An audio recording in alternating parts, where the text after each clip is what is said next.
Brandon Benefield, Gerard Bonner, and Diana Michelle.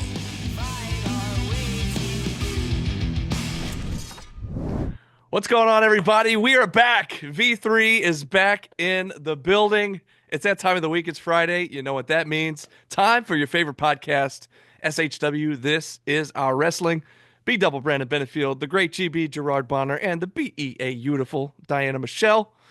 And we missed you last week, everybody, but we're back. And we got a show to recap because SHW72 was another one for the books. It was a wild night. But before we do that, I haven't seen you guys in a little while. How's everybody doing?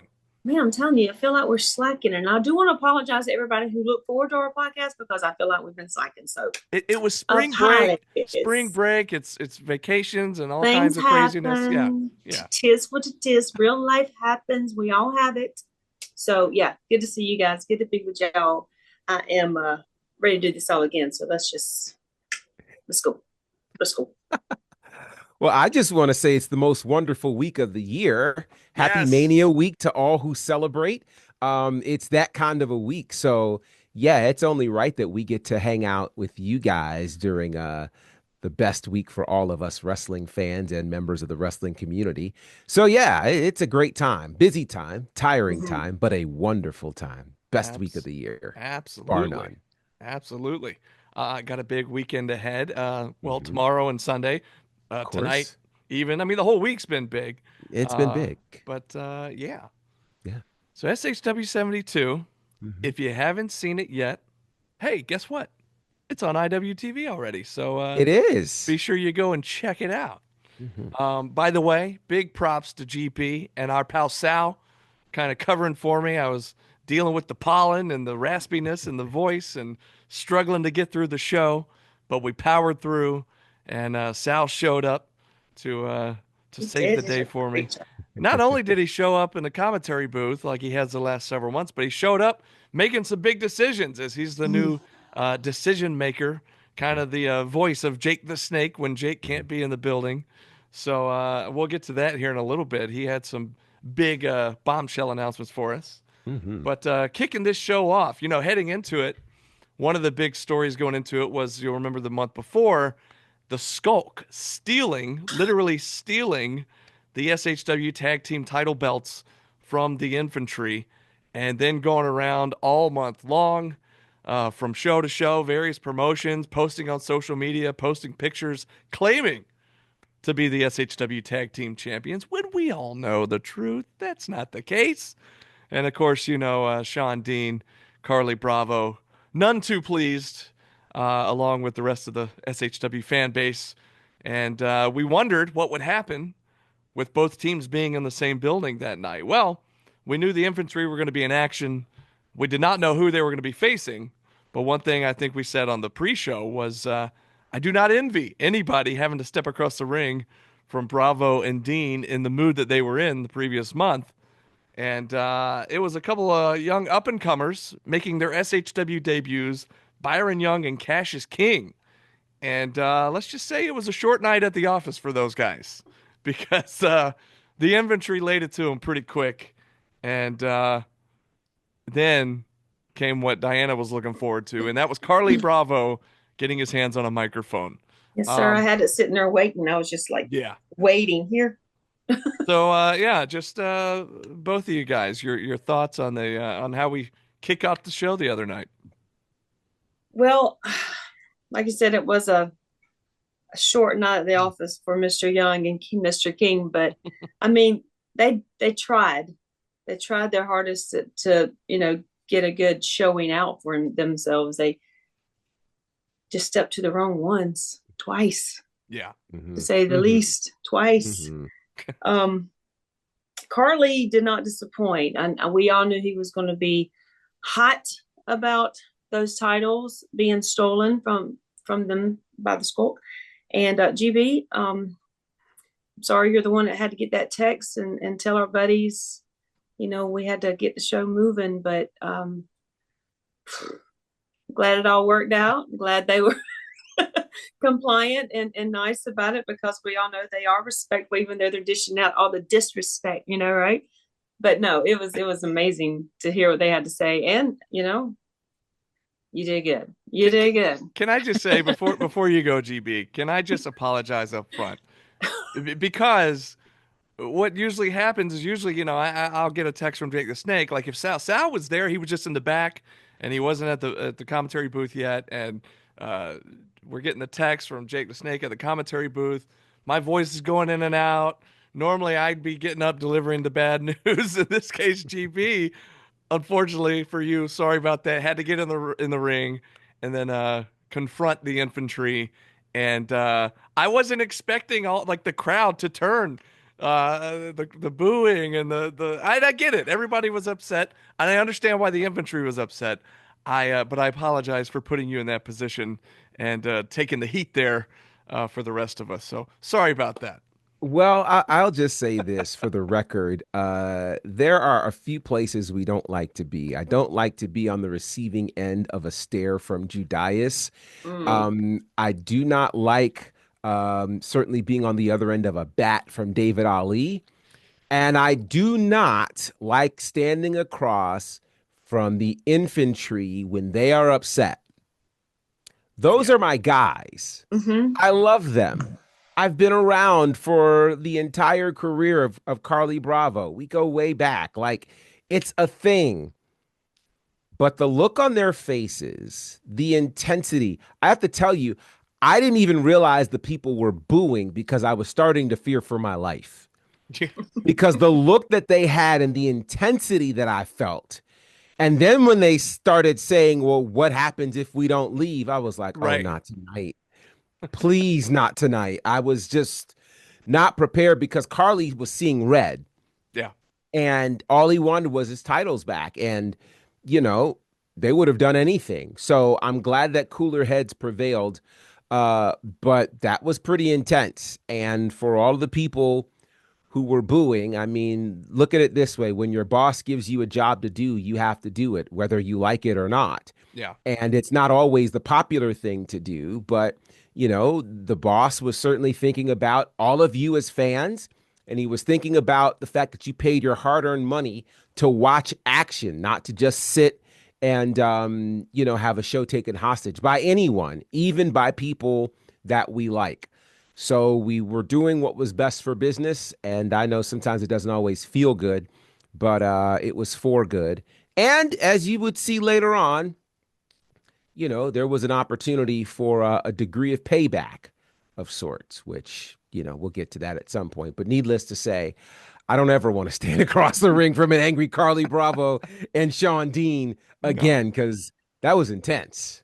It was very intense. And it could have been possibly that Jake knew best. He knew that an opportunity, or he was going to make an opportunity for Carly and Sean to confront the Skulk later on. So why just let it play? Just trust the process, I guess you could say. Yeah. So it worked out. It worked out good. Sort of. Sort of. Sort of. Half and half. I say half and half. Yeah. By the way, we talked about it being a short night at the office for Byron Young and Cassius King.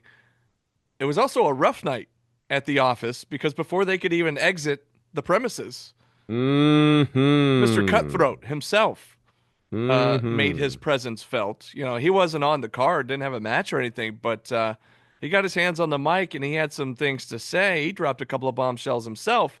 But before that, he also laid out Young and King.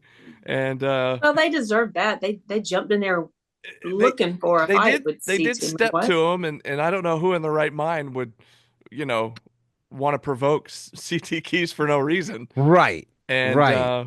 But yeah, I don't think Byron Young wanted to, but Cassius kind of coaxed him into the ring and fed him to CT, and then decided to go for it himself, which was a little crazy. We're going to check their mental health on that one because that was not smart at all.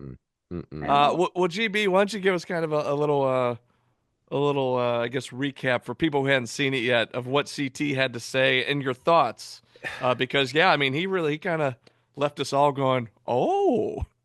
Yeah, first of all, we didn't know why CT Keys was there. He was not scheduled to be there. So that was a shocker. we also hardly ever hear CT Keys on a microphone. Yeah. He usually does all of his talking with his fists and his arms and his legs. And so after he put the beat down on these guys, he grabbed a mic and essentially told us he's no longer part of the end game. Yeah. He's here on his own. He's here to go after things on his own. His time with the end game is done. And that was a shocker. We've been kind of following this whole thing for months now, ever since Still Here. Well, even before Still Here, when there started to be a rift between CT Keys and Nick Halen. And if my memory serves me correctly, it was Still Here where those two battled. And it was battling for the opportunity to be the number one contender for the Jake the Snake Legacy Championship. You could argue that Still Here 6 was the full beginning of the implosion of the end game. Because that night, Judias loses the SHW championship to Joe Black, and suddenly there's no more control of the end game for Southern Honor Wrestling. Since then, they haven't been able to string together victories. They haven't been able to win championships. All three of them battled for the Jake the Snake Legacy Championship and all lost. Mm-hmm. And so now we wondered what would happen. We asked the question after SHW71, what would happen if Todd Sexton loses? Well, he did. Okay. And it looks to me like the answer is CT Keys is done with the end game. I don't know if this means the end game no longer exists, but we know for sure he's not with them. And if he's not with them, he becomes that much more dangerous on his own. Because at least Todd Sexton kind of was able to reel him in. But if there's nobody to reel him in, I hate to use these words, but for anybody across from him, sucks to be you. Yeah. Unleashed. He's unleashed. Absolutely. I love it. I've been waiting on this. Oh, well. I've been waiting on Are this. you ready to give him a varsity jacket now? Yeah. Okay. Yeah. Extra large. Yes. Well, not only did he say he was leaving the end game or he's going, he's on his own now, but he called out Alex Kane. And then he said after he gets done with Alex Kane, he called out Joe Black, the SHW champion. So he did. Y'all, this is my triple threat. This is my triple. Diana's been manifesting this for months. Yeah. So we'll see where it all leads. We'll see what happens on May 9th. And yes, I did say May 9th. It's the second Friday for SHW73 coming up in May. So we'll be touching on that a lot more over the next couple of weeks. But just keep that in mind. Go ahead and put it on the calendar. Second Friday of May, May 9th for SHW73. But we'll see what happens when that rolls around. And of course, as the weeks go, you'll start seeing match announcements and all that on the SHW socials. But something else we were really looking forward to was seeing Sunny Days finally get his hands on Gunnar Miller in a one-on-one matchup. And I gotta be honest, maybe not quite what we all were expecting. Like, we were expecting this big, huge matchup, and it really, we knew Matt Griffin would get involved on the outside. We knew there was going to be shenanigans, and that's kind of what played out. The match was just a lot quicker than I expected it to be. And it was really kind of what happened after the match. Not even after the match. It might have been a match later whenever Sal came out and made the big announcement for the next show. But before we get to that, before we talk about Sal and what he had to say, you guys, your thoughts on this matchup between Sunny Days and the so-called real GM, Gunnar Miller. Diana, we all know what you think. But you know what? Speaking of Unleashed, go ahead. Just say what you got to say. Go ahead. Well, I will say this. Anytime Sunny Days is in a match or scheduled to be in a match, you really do not know what to expect. I mean, you know it's going to be chaos. You know it's going to be devastation, demolition. You know it's going to be craziness. I was not expecting him to attack Gunnar on the ramp. I'm in the ring waiting to introduce. I have my back to the ramp. This is one thing I hate about where we are, because I can't see what's going on behind me. Right. So waiting on Gunnar to come out. Next thing I know, Matt's moving kind of quick to get out of the ring, and I'm looking and I see Sonny tearing into Gunnar with that belt. First of all, can I just say, Matt and quick don't really go together. Like, Well, let's be honest. quick format. Quick for okay, I see Quick what you mean. format. He was moving faster than usual. I'm gonna hear about that, but I couldn't help it. Yeah, you will. I mean, couldn't you can resist. a penguin can only move so fast. Okay. And it is what it is. Wow. I didn't say that part. Anyway. Was that the sound effect? What was that? Wow. I don't know. She just called Matt Chili Willy. Wow. Wow. Wow. Okay. Anyway, Jeez. I was not expecting that, but I was expecting to see what Sonny did happen. So he come at him. He come at Gunner hard and just as bad and disrespectful and ugly as Gunner has been coming at everybody else throughout this whole situation. So get what you get, don't pitch a fit. That's all I'm gonna say. I don't care who won the match, but you get what you get and don't pitch a fit. I like that. Mm-hmm. Yeah. I was certain I would hear you talk about another move added to the arsenal of Gunnar Miller. Nah, I'm not paying attention to that anymore. It's not going to stick. Okay. Okay. I will say I too was shocked at what seemed to be the abrupt ending of this match. On one hand, I think I expected Gunnar Miller to attempt to try to beat up Sonny more. Though Sonny certainly looked like he was ready for the long haul with this fight, which says to me that this makes Gunnar Miller very dangerous. Because while everybody's expecting him to, be slow and deliberate and, be very physical, he can outsmart you. And that's what he did at SHW72. He outsmarted Sonny Days, who was looking for a fight. And we often talk on commentary about how one has to harness and control their emotions. Because if you don't, you can get caught slipping on a banana peel. And that's literally what happened to Sonny Days. Sonny Days looked shocked. The SHW universe looked shocked. Everybody was shocked. And Gunnar Miller is standing there like, see, I told you. So I think now we're really going to have to look out for Gunnar Miller and whatever he and Matt Griffin might be planning. Wait, I just realized something. I don't know why I just realized this now. That Matt Griffin is GM backwards. Yep. Don't know why I just realized that. That's GM and MG. jarring to my So brain. like in Superman lore, like the backwards world is Bizarro world, right? So Matt Griffin and Bizarro world leads us to Sal's announcement. The Bizarro SHW. Sheesh. MG. Yeah. Interesting. Yeah. But yeah, a wild night for sure, and we would soon find out what Sal Renaro would say on behalf of his one-time, long-time tag team partner, and that's going to make for a very interesting SHW 73. Yeah. Well, you know what? Let's just go ahead. It didn't happen necessarily right after this, but because it was so connected to it, let's go ahead and talk about when Sal came out and made that announcement. He came out to ringside and called Gunnar and Matt back to ringside after their match.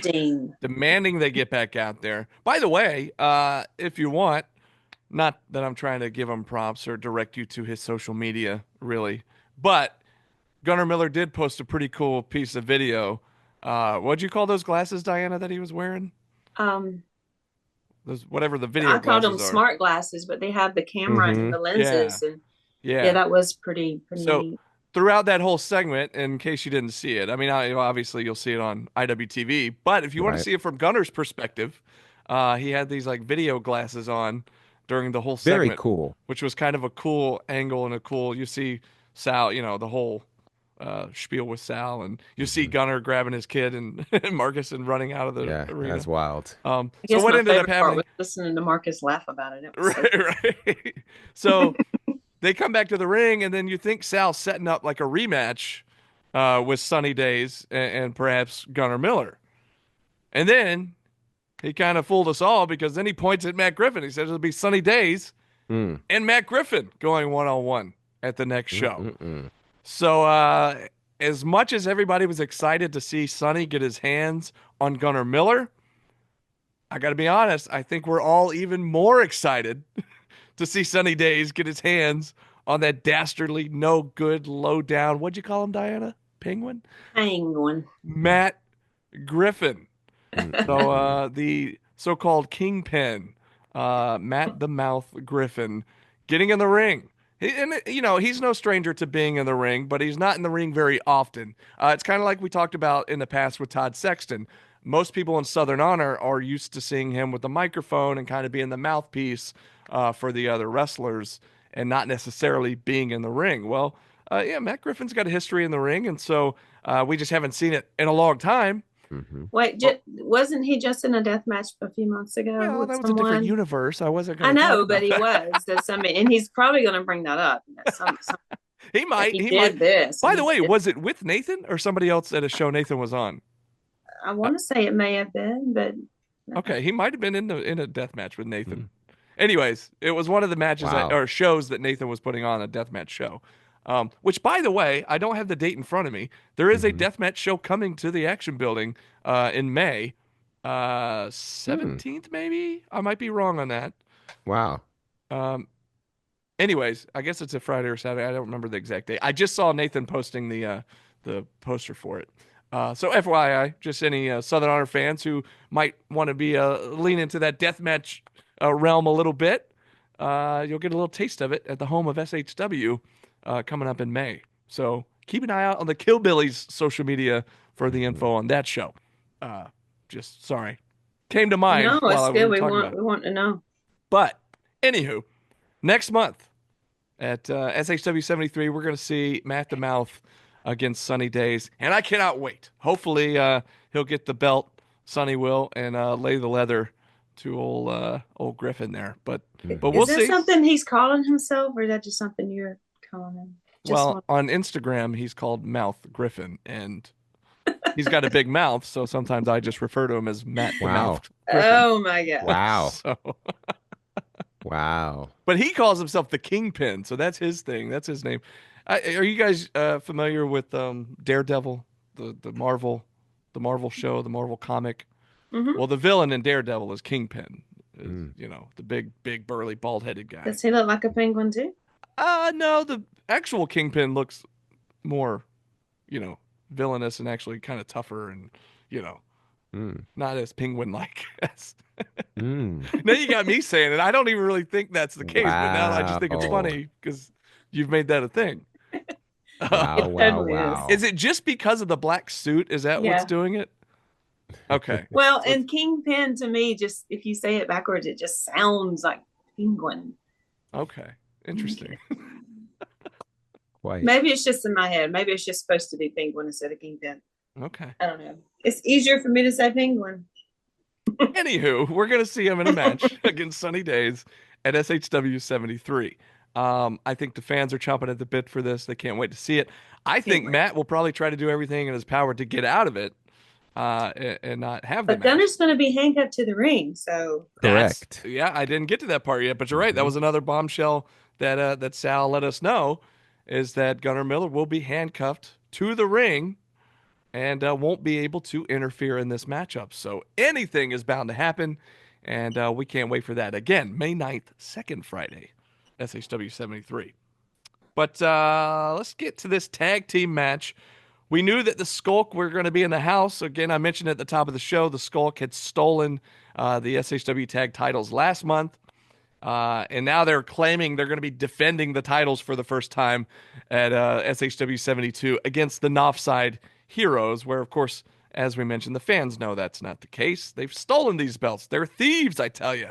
But both of these teams, Skulk and Northside, both taking the inventory to the limit over the last couple of shows in actual tag team title matches. So we knew this was going to be an instant classic, and I'll get you guys to give your thoughts on this match because it was a great match, in my opinion. it was a great match. I do think both teams had a little distraction. I didn't feel like they were all in, and that's just me. Okay. But that's just me. Maybe because they were both expecting to see the infantry pop up. I don't know. I mean, if it was me and I stole somebody's titles and I had a match and they had just come out a few minutes before wanting to, I don't know that I could have gone out there and did that. I don't think I could have pranced around with somebody else's title when they're in the house. That's crazy to me. But I'm not them, so they're not me. Whatever. But I don't know. I think Northside put on a good show. I think they did well. Definitely in the contendership for the titles, I feel, if we ever get all this straightened up.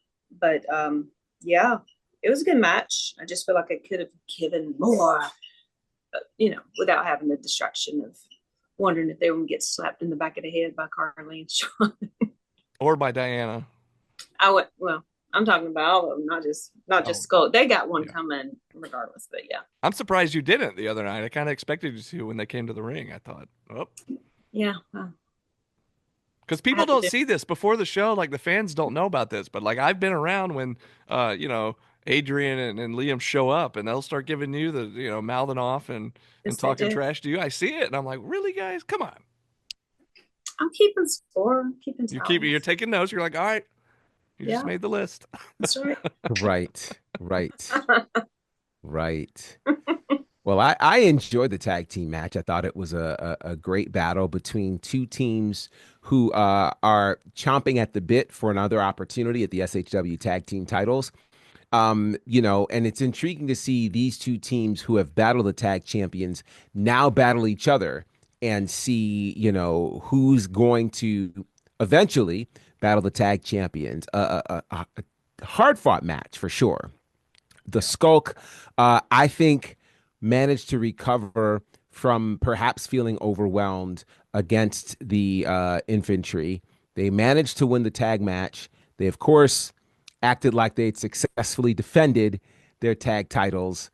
And then I think we thought maybe they were pulling a ruse over our eyes because the infantry's music hit, but nobody showed. So they started laughing, and when the infantry's music hit again, they were laughing, but this time the infantry showed up, and they put the boots to the Skulk.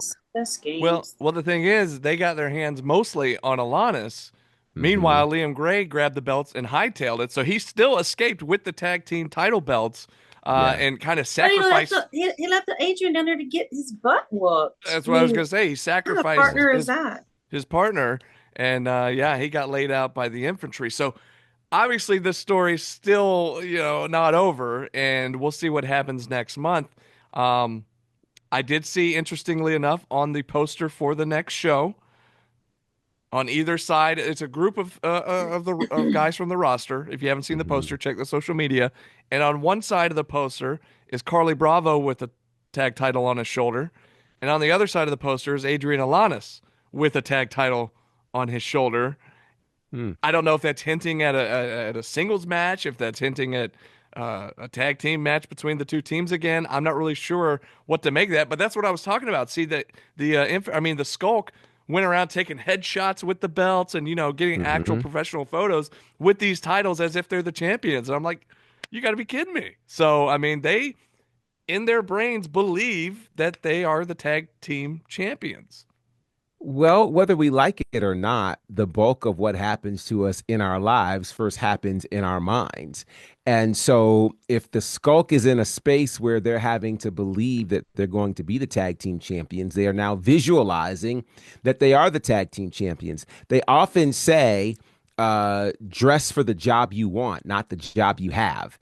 And quite frankly, I think that's one of the reasons why the three of us have revolutionized Georgia wrestling, because we've decided to dress for the jobs we want, not what everybody else said that we should do. As a result, things are starting to happen and have happened for us, and that could very well be the case for the Skulk. You run around long enough with these championships, you start getting used to holding these championships. You start feeling like a champion. And so perhaps this is a harbinger of things to come. It takes a lot of moxie to do that when you're dealing with the infantry, but I think it says a lot about who they believe that they are. Carly Bravo believed he was a champion long before he ever was. He beat 7 former Southern Honor champions, believing that he was a champion. So I think there's a lot to be said for the sculpt. We might not like how they're doing it, but there's something to be said for it. Will it result in them actually becoming the champions? Only time will tell. Yeah, God bless. absolutely. Well, on the note of championships, let's talk about the Jake the Snake Legacy Championship. It was time to name a number one contender for Kyle Matthews' JTS title. And it was a 7-man gauntlet featuring Alexander Lev, Fry Daddy, Aaron Dallas, Rosario Grillo, Jay Lucas, Grayson Pierce, and Hollywood Hunter James. Talk about a stacked gauntlet match. I mean, we always talk about stacked cards in general at the SHW shows, but this match alone, I mean, you're basically getting 7 mini matches in one big, massive match. Yeah. And, I mean, that's awesome. But I will say it was very cool to see Rosario Grillo on the big stage. We've seen him here and there at SHW. I think the very first time we saw him was at a pre-show match at Still Here, 3 years ago? Whenever that was, maybe even longer ago. Was that the one Buff was at? Well, that was the one. Well, yeah, Buff was at that one, but then Buff was at, we did the Fight for the Children show where Grillo actually got in the ring with Buff and had a moment with him and ended up getting taken out by Sunny Days. Neither here nor there, but so we've seen Grillo in little small doses here and there, but to be put in a prominent match like this is a bit of a big deal. Now, granted, things didn't really go his way, and he wasn't in the match very long. In fact, he was on the mic on his way to the ring longer than he was actually wrestling in the matchup. But cool to see him in that position nonetheless. The Big Cannoli, as he's now known, the Big Cannoli, Rosario Grillo. But, Really? Fry Daddy, great to see Fry Daddy back in the action building. What's that? I need to make a note of that. Yeah, throw it. Well, see, what's interesting, Carly Bravo called him that in one of his, I think maybe a live video or There you go. or online somewhere. And, talking before the show, I was like, well, I will make a note of it to say it on commentary. Well, we're going to make this a thing. Carly Bravo says it, speaks it into existence. We're making the Big Cannoli a thing. And I've seen on social media, apparently Grillo has run with it and is now the Big Cannoli.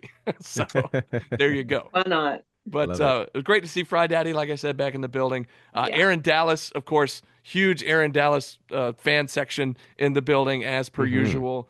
Never ceases to amaze me how loud they get with the chants and everything when he comes out. Jay Lucas, Grayson Pierce, 2 guys that have been embroiled in their own feud over the last several months along with Owen Knight, but these 2 in particular in this matchup, putting on an amazing showing. But then it would come down to Hunter James and Alexander Lev, which I think on a lot of people's prediction card going into the night, I think a lot of people thought it would be one of those 2 guys that would go the distance. It would end up, of course, being Lev. But you guys, overall, your thoughts on this entire gauntlet match, which was, man, what a match it was. It was like I said, a big, massive match packed with a bunch of little matches. It was a wrestling fan's dream matchup because if you love wrestling, you got a lot of it in this one match. There's so much going on, and the combinations of people who are going against each other, trying to win this gauntlet match. It was amazing. I always love Fry.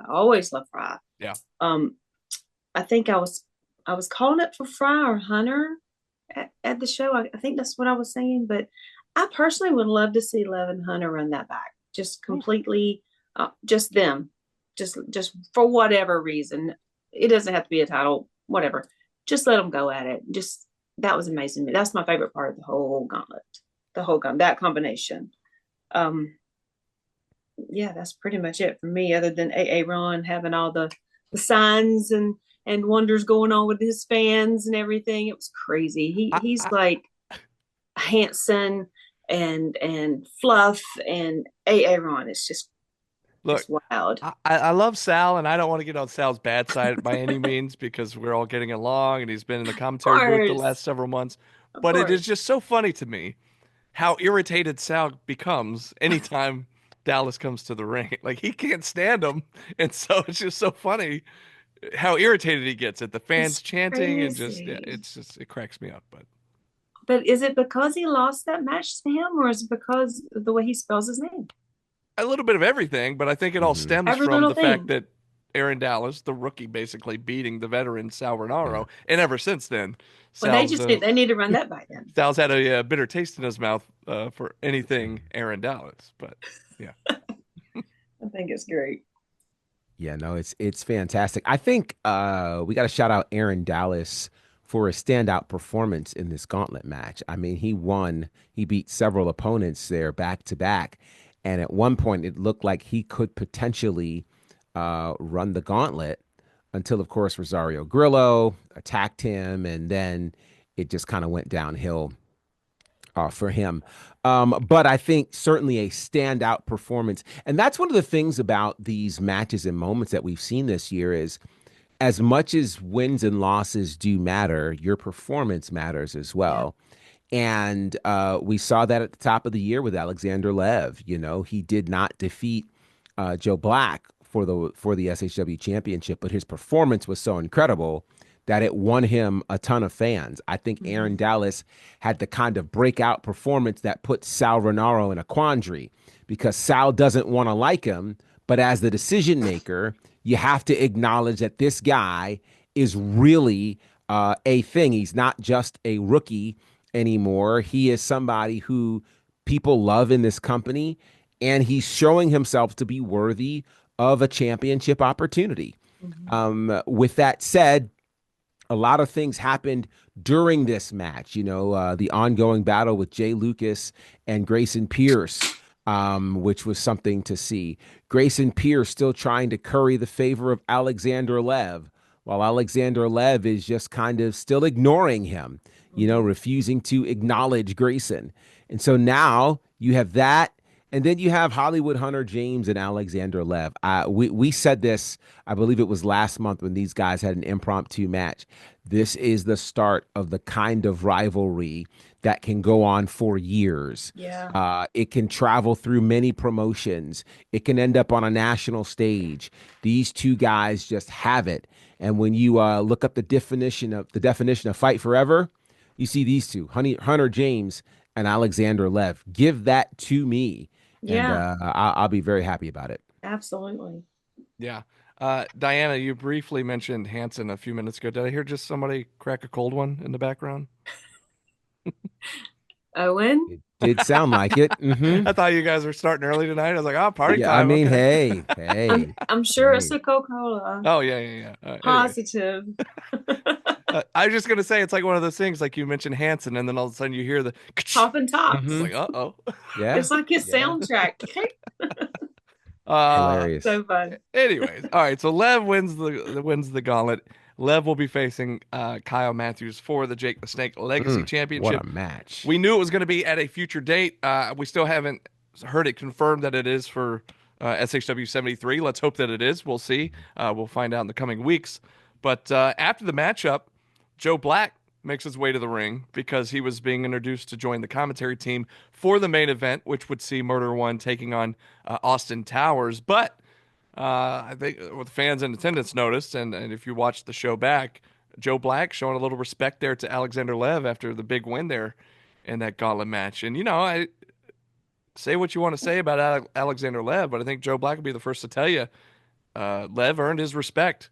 You Yeah. mentioned that match they had for the Southern Honor Mhm. Championship. I mean, he took Joe Black to the limit, thanks in large part to Joe Black cracking his head on the guardrail early in the match. But still, it is what it is. Lev Mhm. still almost multiple times won the title that night. So big props to Joe Black for showing some respect to Lev on his way to the commentary booth actually. But like I said, Well, to me, that's the kind of champion Joe is. oh yeah, Mhm. absolutely. That's the kind of champion we've been needing. We have. That's what he is. How refreshing, by the way, I right? love it. Yeah, yeah, I love it. yeah. So The Joe best. Black joining the commentary booth, which was very cool because GB, correct me if I'm wrong, but is this the first time in SHW history that Joe has actually sat in with us at the booth? Correct? That is correct. Yeah. That is So correct. So a massive honor to have him with us. It I was was it was it jealous. was awesome. It was very cool, very cool. And of course, the main event match, Murder One taking on Austin Towers. Now, stemming from the previous show where Austin Towers at the end of that show leaving Murder One in a pool of his own blood up there on the stage back behind us, trying to get Joe Black's attention. Well, let's just say I'm pretty sure he got Joe Black's attention. He got all of the hierarchy's attention. And GB, your thoughts, well, and Diana as well, your thoughts on this main event matchup between Murder One, which ended in chaos, which we knew it would. But your thoughts on the main event? Diana, do you want to go first? You want me to go first? You can go. You can go. I will say that Austin Towers has really shown us a lot over these last few years. And, go back and listen to our commentary because I ask the champion about what's different about this version of Austin Towers versus the version that left Southern Honor about 3 years ago. And he expertly talks about it. I will say that there is a much different look in the eyes of Austin Towers. I think sometimes when, and I want to say this carefully, I don't want anybody to misunderstand what I'm saying. Sometimes when you are given too much too soon, you don't appreciate it. And I think that when Austin Towers came in, he came in as the right hand of the SHW champion, David Ali, kind of got tired of being bullied around, wins the Rumble Jack, gets this shot at the championship. But I don't know that he was ready. Right. He thought he was ready at that time, but, he wasn't ready. And, sometimes you have to go away, find yourself, get into spaces that are difficult and challenging so you can figure out what's in you. And then when what's in you gets developed, you're now able to return to that space with a much different drive, a much different hunger. He attacked Joe Black several months ago out of the blue because he was ready. And now he has a very unique distinction of having gone through multiple members of the hierarchy. Very few people can say that they've done that, let alone done that back to back, show after show. So Austin Towers is a different kind of cat right now, which arguably makes him the most dangerous he's ever been. If you've been studying tape on Austin Towers from his time at Southern Honor, you might not be ready for what you've been getting these last couple of months. Right. And so Austin Towers gets the win in what I felt like was a strong proving ground for him to prove why he deserves an opportunity at the SHW championship. I agree. I don't have a lot of thought on what his intentions are. I mean, really are. I mean, he wants the championship, yes, but I feel like going into this match, he may have underestimated what Murder had to bring. And anytime Murder gets into the ring with this type of situation, it's all street. I mean, it doesn't matter who wins or loses. He wants your on a platter. I don't know. It was crazy and back and forth and brutal, all at the same time. Austin felt very comfortable with getting out of the ring and getting in Joe's face right in the middle of the match, and that amazes me. That's like, what are you doing? He's not showing any fear. So whatever he did when he left and came back, he's got a whole nother level of confidence about him. And that could be very dangerous, not only because it's Austin Towers and his height, his size, but I don't think we've actually seen what he's learned while he was gone and coming back. Do I think Joe's ready for it? Absolutely. That's my champ. Okay. I don't think he's going to be taking that lightly. I think he knows. I think Joe does his homework. And whenever this happens, if it is happening at 73, Joe's going to be ready. I have no doubt about it. Joe's going to be ready. But I do think Austin's going to bring his A game. And I think his A game has gotten better than we even realize, honestly. It's going to be a fight. Yeah. It should be noted too, Towers did end up winning by DQ. Of course, Murder One getting physical with the officials. The thing is, we see Murder One never seems like he's in that great of a mood, right? But then when you really give him a reason to be upset, Like I said, when you leave him bloodied at the end of the previous show, I mean, he's bound to do anything. And yeah, like you said, poor Weekly there, our official getting taken We're out not there. taking days off having fun here. We're Yeah. selling the score and So, but yeah, Austin Towers then, of course, getting on the mic. As you mentioned, we're seeing a whole different side. You know, when's the last time we ever saw Towers ever grab a mic and cut a promo? He never did because first time doing that here. Like you said, because he was like the right hand of David Ali. David Ali was always doing all the talking. And so Towers now, which I think this was Joe's whole thing. Joe was like, you know, he was like kind of daring him. Like he wanted to see this side of Towers for years. And now we're finally getting that. And the show kind of ended there with like a war of the words. You know, we heard from Towers, then we got to hear from Joe Black. Diana, I know you were happy. You're always excited when Joe finally graces us. Joe didn't want to say anything, but I was not letting that happen. I'm so sorry. Anytime, I'm so sorry. I'm not going to sit back and let somebody talk trash to Joe and me have a mic in my hand right there by him. Heck no. Diana's like, Joe, I need a word, sir. I need a word.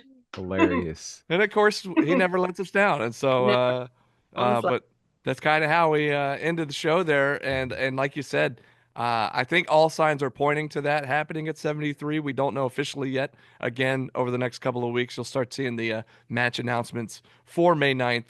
But let's hope we see that one there. Let's hope we see that Jake the Snake legacy match there. And who knows what's going to happen with these SHW tag team titles, where that story is going. But that's far from over, as you could tell. But a lot of, we say it all the time, sometimes we get some answers to questions, but then we're left with more questions than answers, more often than not. So we'll see where it all takes us come May 9th. But keep your eyes tuned to the social media over the next few weeks. Keep your eyes tuned to us right here on this podcast in the coming weeks as we prepare for the next big show. But with all that said, hope you guys have a happy Mania weekend. If you're traveling to Vegas, GB, be sure you have safe travels and make it back safely. Have a great time. And we're all jealous. I expect all the stories. But we'll be watching from the couch at our homes. And can't wait to hear all about it when y'all get back. Not pointing any fingers, but where are you? There he is. But yeah, that's going to do it. Anything for the fans before we wrap up, guys? Follow us on our socials. As always, go check out our t-shirts. At that place. Somebody help me out. ProWrestlingTees.com/SHW pod. Make sure you do that. I'm so sorry I suck at that. But still, yes, do that. You have a page on there too, don't you, Diana? I do, and I need to go check on it. Yeah, ProWrestlingTees.com, I'm sure, /Diana Michelle. You can get my merch as well, ProWrestlingTees.com/Bonner5. But get all the things. Follow us at SHW Pod as well. Yeah. All kinds of great things are happening. And again, go and watch the show on IWTV. There's a lot of great production value. And of course, if you were at the show, you didn't get the joy of hearing our commentary. That adds another level to the show. I promise you it does. So go back, check it out again at IWTV. And if you're brand new, you can use the promo code SHW and get your first 5 days for free. And to this point, guys, I'm sorry, but 5 days is not long enough. Not now. To be able to watch all 73 episodes now. I'm sorry you've missed that window. So I don't know, unless you're not doing anything for 5 days straight. Well, I don't know. That's I don't know, because these shows are like 2 to 3 hours. Yeah. Well, it'll give you enough to go ahead and pay for your membership. That's for sure, because you're going to want to know what happens next. Just start like it last year and just work your way up. There you go. You can always go back. That will do it. And until we talk to you next time, this has been SHW. This is our wrestling.